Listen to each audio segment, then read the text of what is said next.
Russia continued its air strikes on Ukraine overnight, hours after Ukrainian President Volodymyr Zelensky said he had a very constructive phone call with Donald Trump's negotiating team following 3 days of talks in Florida. Early on Sunday, the mayor of Kremenchuk, a major industrial hub in central Ukraine, said the city had been repeatedly struck in a massive attack. No deaths have been confirmed so far. Meanwhile, Russia said it had shot down 77 Ukrainian drones in several locations. Aerial assaults have continued even as efforts to negotiate an end to the war have intensified, including detailed Ukraine talks in Miami aimed at drafting a peace settlement acceptable to both sides. On Saturday, Zelensky said he was determined to continue working with the U.S. after speaking to Trump's envoy, Steve Witkoff, and the U.S. President's son-in-law, Jared Kushner, at the conclusion of those negotiations. Zelensky said they had discussed how to ensure that Russia stuck to any potential deal to end the war.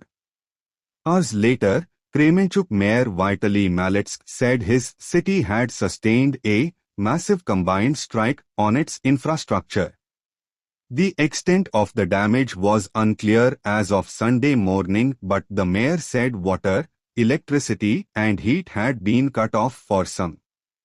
The city, which is roughly halfway between Kyiv and the front line in the east, has been repeatedly targeted since Russia launched its full-scale invasion in February 2022.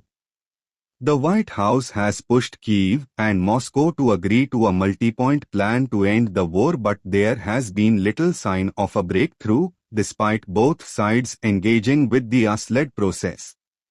Ukraine is determined to keep working in good faith with the American side to genuinely achieve peace, Zelensky said on X.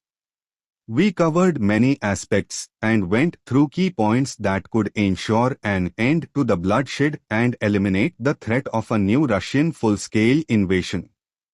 The Russian strikes in the early hours of Sunday followed a wider attack 24 hours earlier, which drew condemnation from Kyiv's European allies.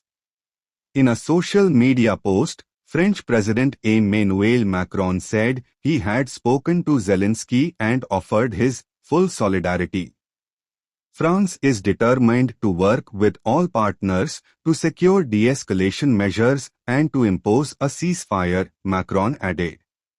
Macron, Zelensky, UK Prime Minister Sir Keir Starmer and German Chancellor Friedrich Merz are due to hold in-person talks in London on Monday. Europe has pushed back against early versions of the US-led peace plan and has sought to win support from the White House for its own proposals, including comprehensive security guarantees for a post-war Ukraine, including the possibility of a peacekeeping force. Sir Keir has led the push for a so-called coalition of the willing, a loose collection of Ukrainian allies who are committed to continuing to underwrite Kyiv's defense in the event of a ceasefire to deter a second invasion. He has called that proposal vital for Ukraine's long-term security. Russian President Vladimir Putin has rejected the idea of such a force, saying any troops deployed to Ukraine would be legitimate targets. Also on Saturday, US and Ukrainian negotiators urged Russia to show a serious commitment to long-term peace.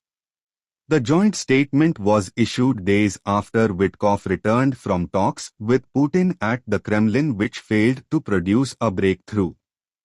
Witkoff and Rustem Umerov, newly installed as Zelensky's most senior negotiator, said they had agreed on the framework of security arrangements and discussed necessary deterrence capabilities to sustain a lasting peace.